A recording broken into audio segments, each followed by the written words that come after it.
நமஸ்தே நண்பர்களே, இன்னைக்கு நம்ம பார்க்க போறது பச்சை புளி சாதம்.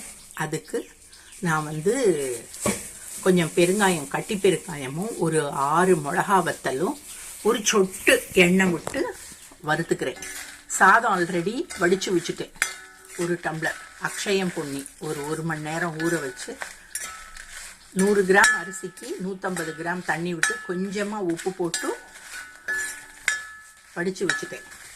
இதை இப்போ ஒரு சொட்டு எண்ணெய் விட்டு வறுத்து எடுத்துட்டாச்சு. கருகாம வறுக்கணும்.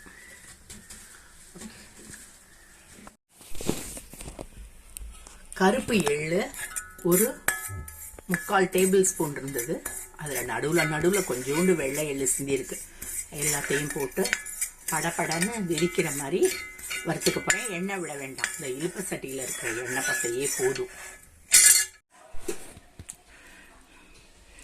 வறுத்த எள்ளு, பச்சை மஞ்சள் நல்லா முளையே விட்டுருது. பச்சை மஞ்சள் அலம்பிட்டு எடுத்து வச்சிருக்கேன். கொஞ்சம் வெல்லம், அது அப்புறம் தேங்காய் ஒரு 1.5 டேபிள் ஸ்பூன் எடுத்திருக்கேன். இது வறுக்க வேணாம். இதையும் புளியையும் பச்சையாவே போட்டு நல்லா தண்ணியே விடாம அந்த புளியில இருக்கிற தண்ணியை வச்சே நைஸா அரைக்க போறோம்.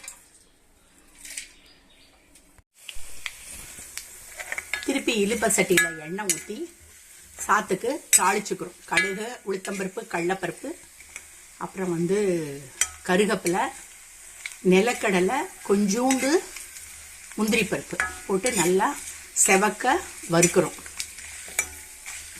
கருகிடக்கூடாது. கருகிட்டுச்சுன்னா டேஸ்ட் மாறிடும்.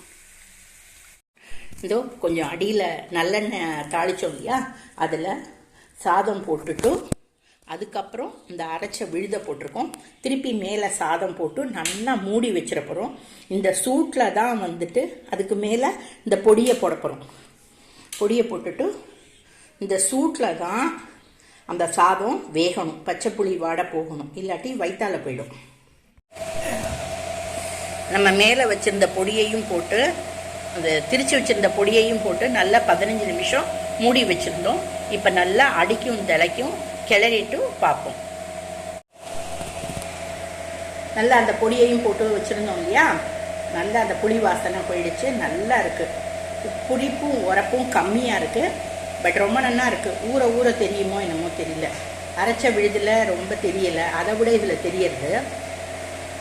கொஞ்சம் பச்சை நல்லெண்ணெய் 1 ஸ்பூன் விட்டு திருப்பி கிளறி இருக்கேன்.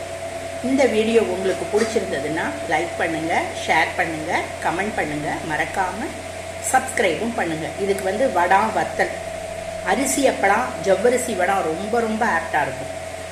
பொரிச்சு சாப்பிடலாம். ஏதாவது காரக்கறிகள் வச்சுட்டு சாப்பிடலாம்.